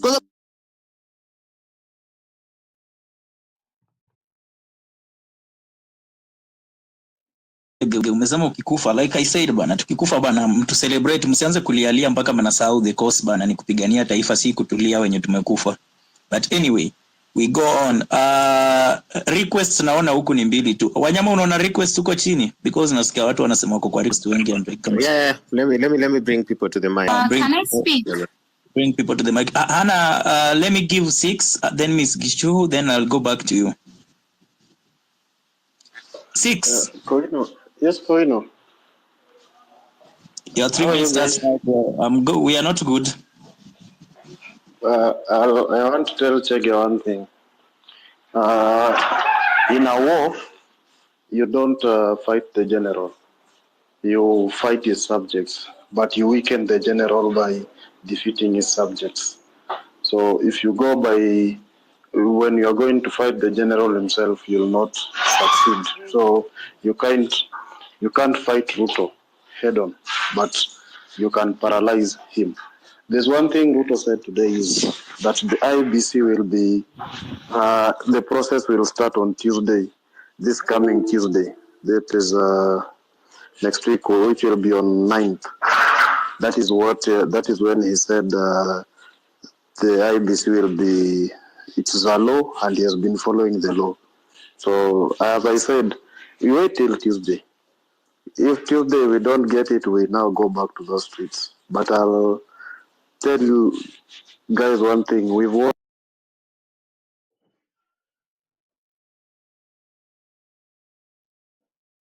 this war.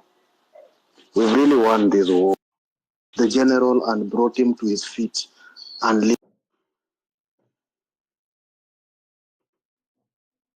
listening. The only thing that man has been arrogant is about his friends, because he knows without his friends he will not be where he is. He fires a CS and the CS will go behind his back na atatoboa siri the way Alfred Keter is doing right now. So that is what is happening right now, and he's saying he's going to have a reshuffle. So what I'll tell you guys, the war is not lost. We've won.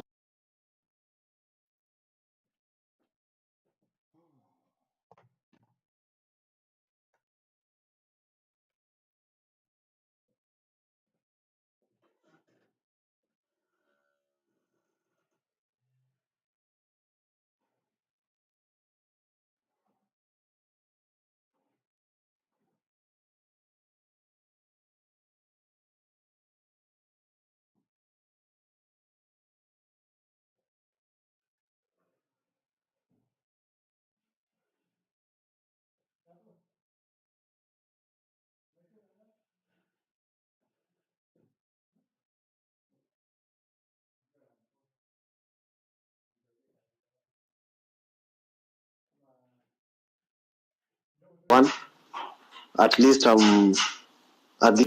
me answer Wanyama first. Wanyama, I'll tell you one thing, and I'll say this on this space. I hate Ruto with the passion. Even if Ruto was here and here, those people almost burned my dad's house down because that my dad was vying with a PNU ticket back in 2007. I hate Ruto with the passion. I'll tell you that for free. Hata akwe ni yeye ako hapa, I cannot vote for him. Well, I'm just talking. I don't want more lives to be lost because we are going on the streets to fight. I want us now to fight this war strategically. And I said it on an earlier on space. Ruto beat us with strategy. Don't you think he's stupid when he comes to put a presser at 1 p.m. before he goes to the spaces? He's not stupid. He knows what he's doing. I'm putting this presser I'm going to convince parents who are there, who are watching TV during the day. It's our old men kwa kijiji huko wamesikia Ruto hako, they are seated down. We are at work. Then he comes on a space at 2 p.m.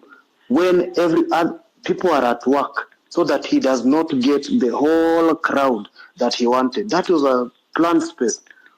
Who was his co-host? Osama was the host. Muhammad Ali was the co-host. It's strategy-wise. And if we go on this war without a strategy, we will not win. If we go na kifua, tutapigwa marisasi, tutapigwa ubongo zetu zitatoka. We will come back here to say, we are praying for the fallen heroes. Again, to go out and get more fallen heroes. That is not what we want. We want to paralyze this man by his feet, so that when we go next, we are going to strike with strategy. That is what we should be working on. The IBC is going to be constituted. If he stands by his word on Tuesday, then we will start by that. When it has been constituted and it has been formed, we go for his members of parliament. Recall each and every one of them till the last one who voted yes. That is what we should be planning out right here. But if we say that we go out to fight, I'm very sorry, we will be beaten down. Today, when I was coming to work, I was not able to pass via State House Road. Why?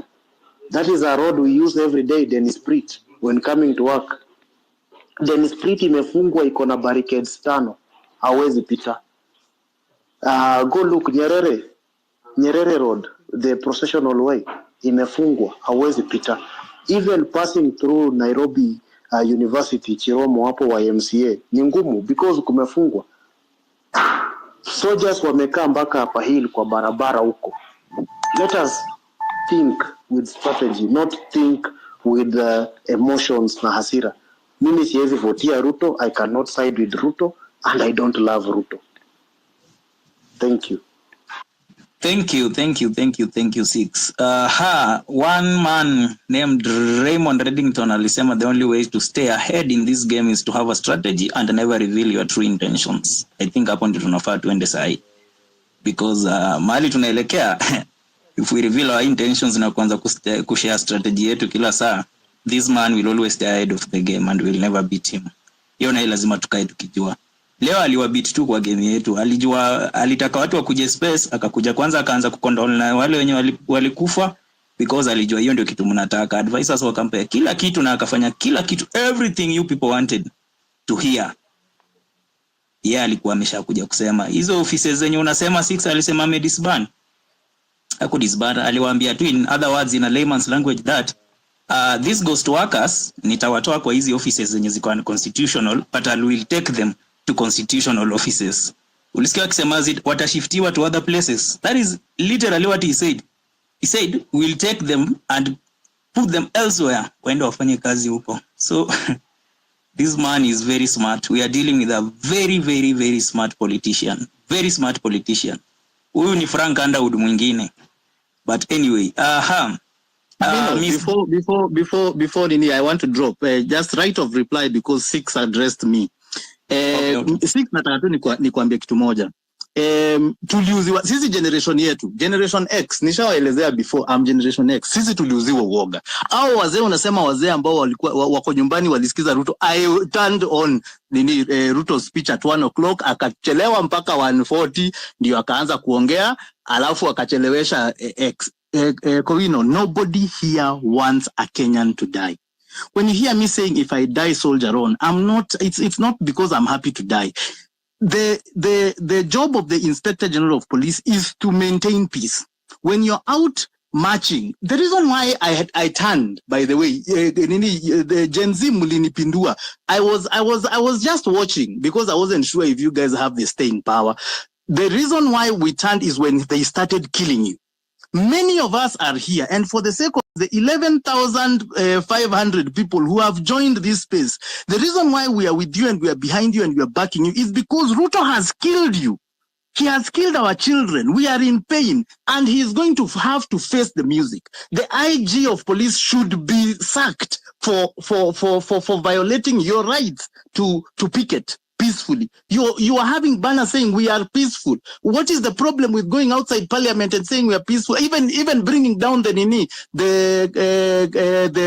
fences or eating pilau. That is not a reason to shoot a child who's trying to demand and at the end of the day alikubaliana na reject finance bill. So that is one point. Kwa hivyo usiuziwe uoga kwa wino. Hana, I wish you were still here. I mean 6 jana ulitisha KFC. I hope ilitumwa. It is okay. We know it is tiring. They will get to your head. They will try and screw you up and make you feel like you have no choice but to talk to them. But that is not correct. Okay, stick to the. By the way, the reason why Ruto is even giving all these concessions is because these spaces are still going. He wants these spaces to die. He wants to be given an opportunity to reconstitute an IBC. Tusimpatie hiyo chance hata kidogo. That is just the way it works. That is the way you bring him down. And yes, by the way, you can win a war by going for the generals. Because by the way, all the lieutenants hawatuwezi. You guys are too powerful. This movement is too powerful. We are taking back our country. It has been long overdue. By the way, it's not going to be easy. Don't think it will be easy, Kowino. And if you feel you're running out, don't worry. We are going to be there for you. By the way, hapa tutakuchangia pesa. I wish hata namba yako ningekuwa imewekwa pale juu uone pesa zikiingia saa hii 6 uone kwanza tukikupunguzia shida zako. But do not relent. Guys, we are not relenting. We are moving on and we are going to win this war. Thank you. That is my right of reply. Pia mimi nitumia pesa. Mwache jokes. Wazito. I think let's have some camaraderie. I think despite the war, we can do this in a very good manner, so that we don't end up fighting instead of staying together.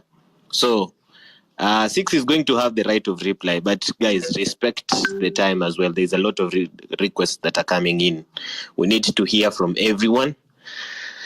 For anyone joining us right now, this is an open mic session hosted by Afrocentric, as always, every day, co-hosted by me, your favorite co-host as well, and Kowino today.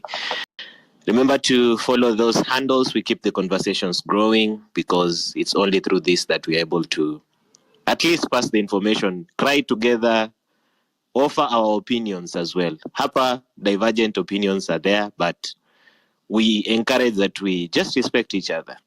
Right of reply will be there, but musichoke ku accommodate each other. Keep it on time. 6, it's your time. I'm going to unmute you guys. 6, you have 2 minutes right of reply because we have a lot of people. Tafadhali, if you want to talk, raise up your hands. Ndio unatupatia kazi rahisi. So first of all, I'll tell Chege, mi sina shida ya pesa. I have money. Secondly, I'll say this, guys, and I'm saying it clearly. I've been working as a strategy guy for almost a year or so, and that is what I do. And I like analyzing the president's speeches, what he says, what other people say, how people think.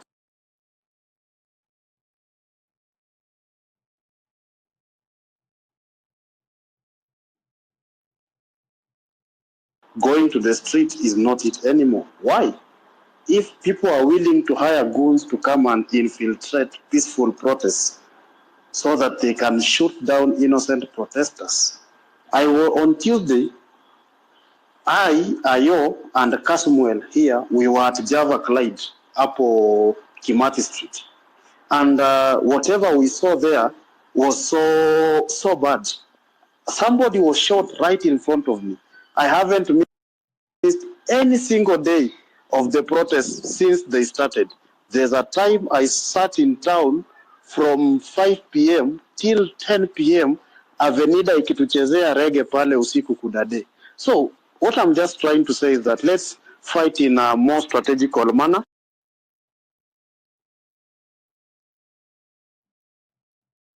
He has the whole army behind him. Why? He chose somebody from his side to head the army.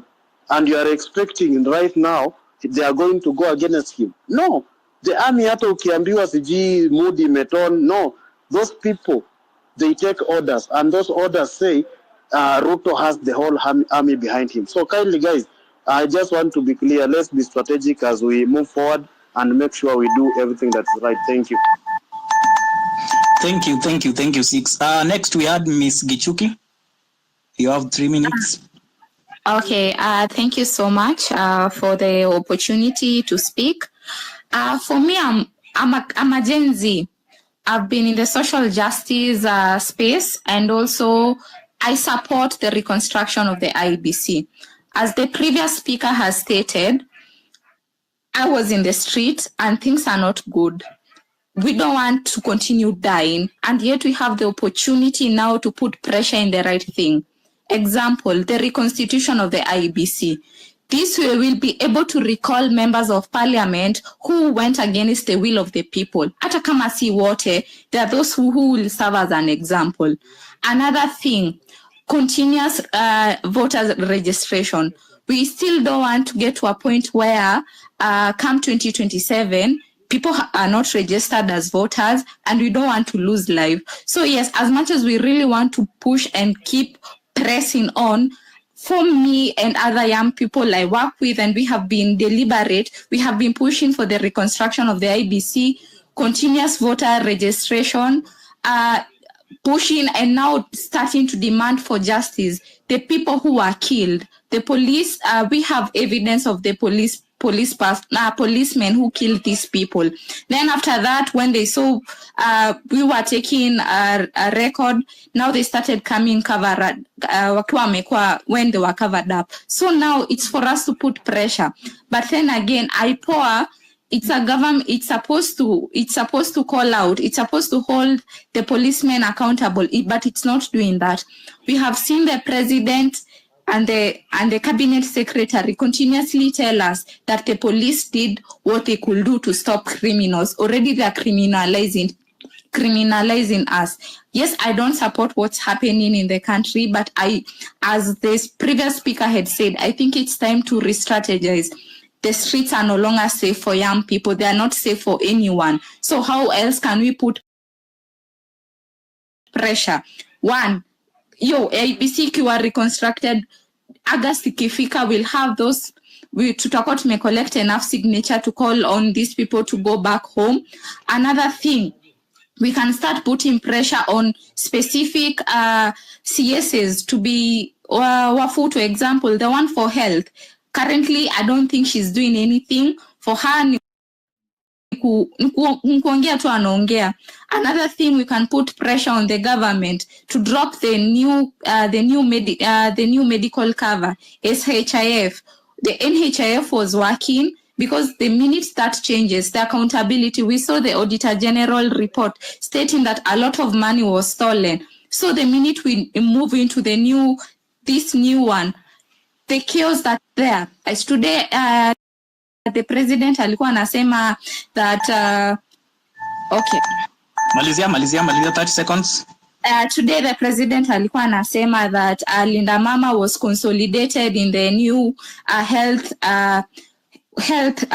insurance, which is not true, because ukiangalia ile pesa mtu anatumia kupata mtoto, it has been reduced, it has been capped in such a way that even if you go to a public hospital, you'll have to add more money even if you're in the new one. So me, I'm feeling these are the places we should put pressure. Thank you.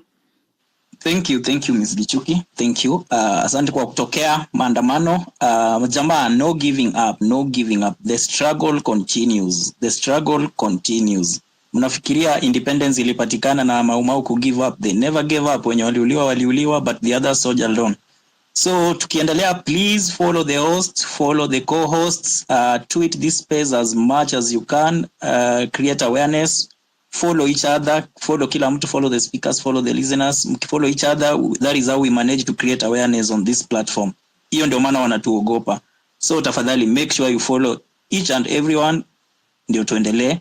Tukiendelea, tweet the space as well, so that we get more people to understand that this war is not over. Actually ndio tunaanza. The war has just begun. Next I have Mwaura, then Sia, then Casmuel, then Mary-Liz, in that order. Please, Mwaura, 3 minutes starts now. Okay, thank you. Yeah, mimi ni Generation X. Kwa hivyo siko kwa Gen Z, but I'm very, very proud of what you are doing. And let me start by saying this. Ruto anachukua watu wajinga sana. Why do I say that? If there is any human being in Kenya right now or from independence who gets information that me and you, we don't have, of what is happening in every corner of the country, is none other than the head of state. Every morning, NIS informs him, this is a problem, this is what people are saying, and ABCD. So, him telling Jay-Z to come on Twitter ndio waambie shida yao, naona anabeba watu ufara sana. So, but that one aside, again, he said that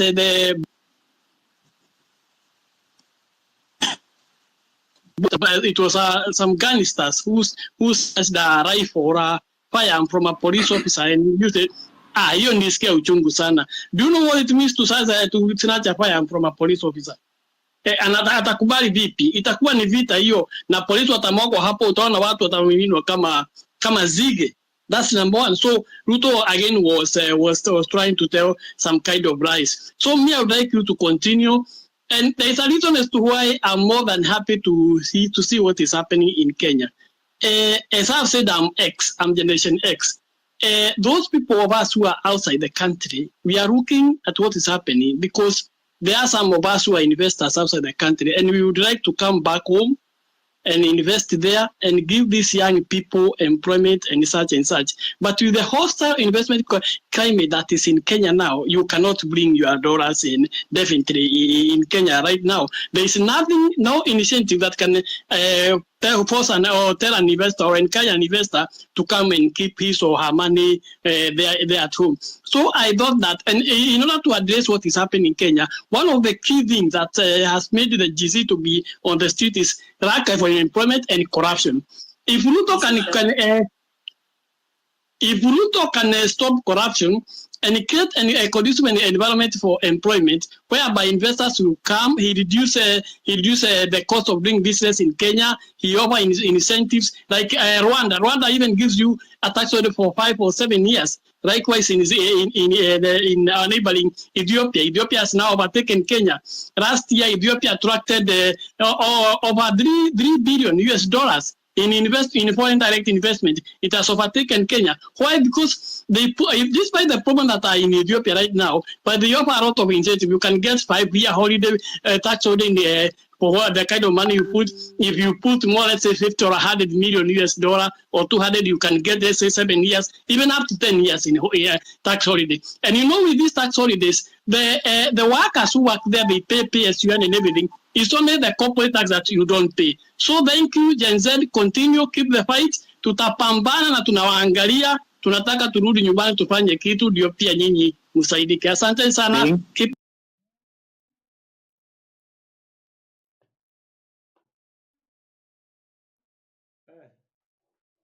Thank you. Venye Mwaura amesema ni tutapambana. Venye bwana mapambano used to say. Sia. Hi guys. Yeah. It's true we can't fight a losing battle, but hamwezi sema to stay in the streets honestly, because the people who are killed in Rongai and the people who are killed in Githurai, they were not in the streets. Hawakuwa kwa streets, walipatwa kwao. And do you know what Ruto said today kwa hiyo space yake?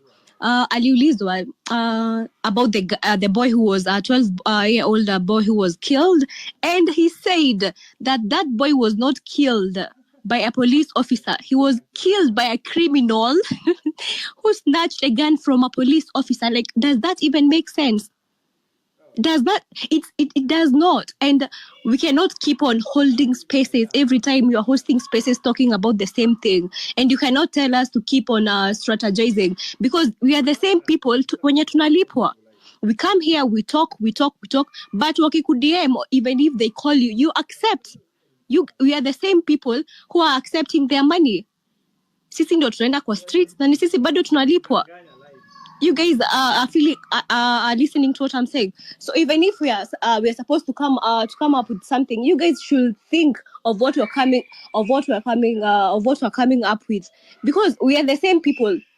And yes, money is good, but don't you guys think when you're collecting that money, don't you guys think about the lives that the people lost? And I will say this to this Kasutis guy. Nobody was abducted. And he can say that. Isipokuwa ni guilty yake inaweza mkula. He can say that he was not abducted by anyone. They're just chasing clouds.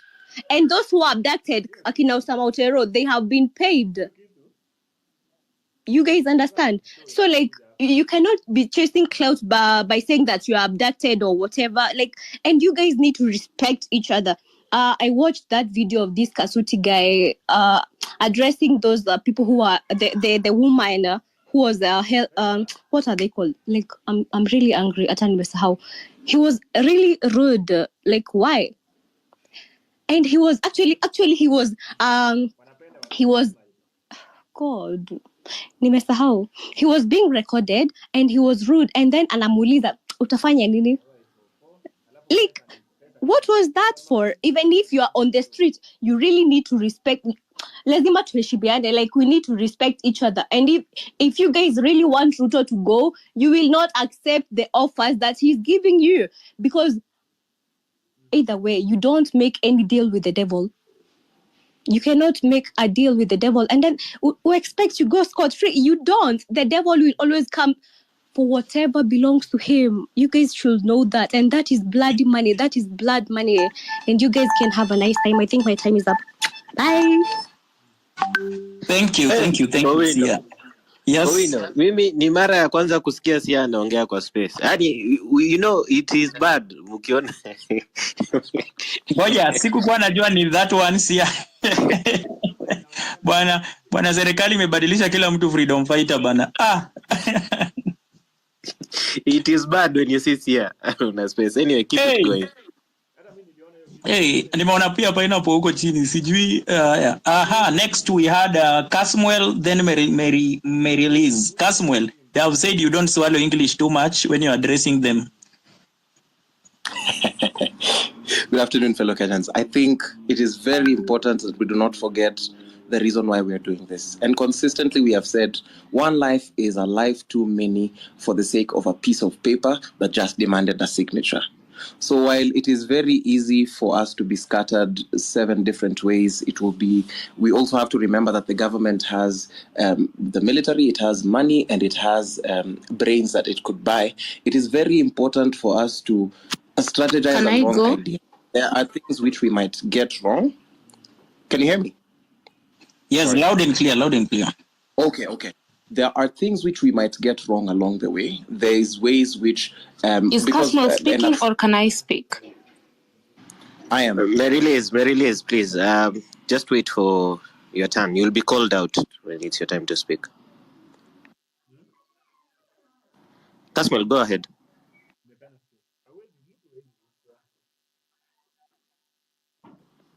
Kasmal, unmute yourself. And then... Oh, sorry.